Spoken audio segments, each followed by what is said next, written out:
రామాలయం అలాగే ఆంజనేయ స్వామి దేవస్థానం విగ్రహ గ్రామస్తులు భక్తులు లక్ష్మారెడ్డి గారు డిసిసి శంకర్ నాయక్ గారు ఇంకా ఎక్కువ నాయకులు పాల్గొన్నారు.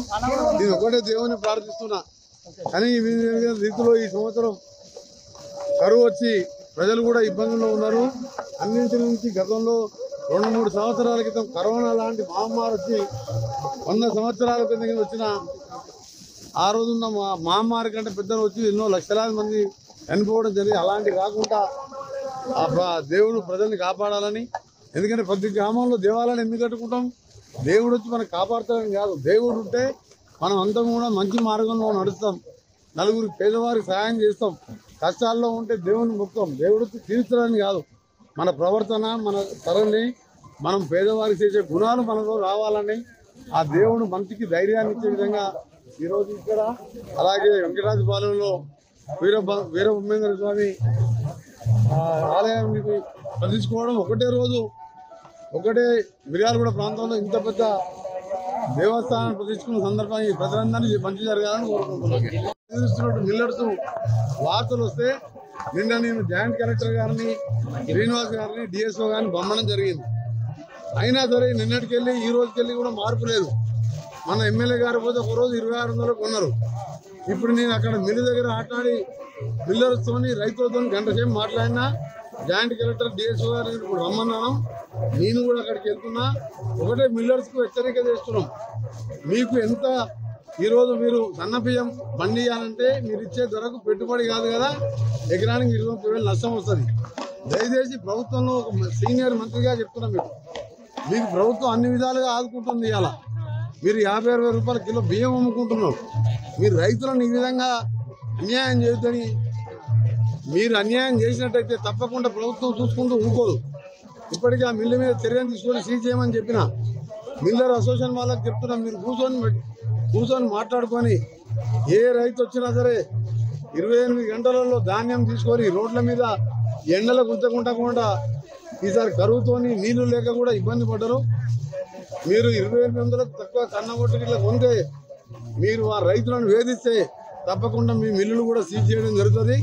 ప్రభుత్వం దానికి వేరే ఆల్టర్నేట్ తప్పకుండా ప్రతి ఒక్కటి దాని మీద ముఖ్యమంత్రి గారు మేము ఒక టీం లాగా పనిచేస్తున్నాం. గతంలోగా ముఖ్యమంత్రికి కలవాలంటే మంత్రులకు ఎమ్మెల్యేలకు అవకాశం లేదు. ఇలా మంత్రులము ముఖ్యమంత్రి ఒక టీం లాగా పనిచేస్తున్నాం. నష్టపరిహారం ఎక్కడెక్కడ నిన్న ఉన్న అకాల వర్షాలతో నష్టపోయిన దాన్ని సర్వే చేపించి నష్టపరిహారం ఇచ్చే విధంగా చర్యలు చేపడతాం. మినిమం సపోర్ట్ ప్రైస్ రానట్టయితే మిల్లర్లు ఎంత పెద్ద వాళ్ళైనా సరే తప్పకుండా కఠినమైన చర్యలు తీసుకుంటాం. ఈరోజు ఎన్హెచ్ఆర్సీ వాళ్ళు దేవరకొండలో గర్ల్స్ హై స్కూల్లో బాత్రూమ్లు లేవని చెప్పి ఇవాళ ఈ ప్రభుత్వానికి అంటే ఇప్పుడు వచ్చిన మా ప్రభుత్వానికి నోటీస్ ఇస్తే ఇవాళ పొద్దున్నే కలెక్టర్ గారు చెప్పి అక్కడ బాత్రూమ్ స్టార్ట్ చేసినాం. 10 ఏళ్ళు 9 లక్షల కోట్లు అప్పు చేసి ప్రభుత్వ స్కూళ్ళల్లో బాత్రూమ్ కట్టలేదంటే నిన్న హైకోర్టు హ్యూమన్ రైట్స్ కమిషన్ ఇచ్చిన ఆదేశాలే నిదర్శనం ఈ ప్రభుత్వం. అందుకనే ఇవాళ బీఆర్ఎస్ పార్టీ మొత్తం ఖాళీ అయిపోయింది. ఇక బీఆర్ఎస్ పార్టీని అప్పట్లో ప్రతిపక్ష నాయకుల ఫోన్ ట్యాపింగ్ చేసి మీ ఫోన్ ట్యాపింగ్ అయిందా? అప్పట్లో రేవంత్ రెడ్డి కూడా ట్యాప్ చేసి అన్నారు. ఇప్పుడు రాష్ట్రంలో మొత్తం సంచలనమైన కేసు అది. ఉచిత కరెంటు పెట్టిందే కాంగ్రెస్ పార్టీ ప్రభుత్వం. ఇలా కరువు వచ్చిందని నిన్న మన మినిస్టర్లు హరీష్ రావు లాంటి వారి 10 ఏళ్ళు మినిస్టర్గా ఉన్నోళ్ళు మీరు 10 ఏళ్ళు పాపాలు చేస్తే ఆ పాపాల పుణ్యమే ఇవాళ కరువు. ఒక్క మంచి పని చేయరైతురి. ఇవాళ జగన్ దగ్గర మోకరిల్లి డబ్బుల కోసం కృష్ణాని జల శ్రీశైలం సాగర్ నీళ్లు ఆయనకు వదిలిపెడితే పోతిరెడ్డిపాడు రాయలసీమ మచ్చిమర్రి లాంటి ప్రాజెక్టు కట్టుకొని నీరు దోసుకోపోతే ఇవాళ బురద మిగిలింది. అక్కడ గోదావరి రివర్ బోర్డు కేంద్రానికి అప్పచెప్పాను. అందుకనే ఇవాళ మీరు చేసే పాపంతో ఇవాళ రైతులు ఇవాళ కన్నీళ్ళు పెట్టుకుంటారు మంచినీళ్ళు లేక. ఇవాళ కాంగ్రెస్ వచ్చి కరువు తెచ్చిందని ఒక తెలివిలేని మంత్రి మాట్లాడుతున్నాడు. ఓటాపాటి ఓటుతోని 2-3 వేలతోని ఎమ్మెల్యేగా గెలిచాడు.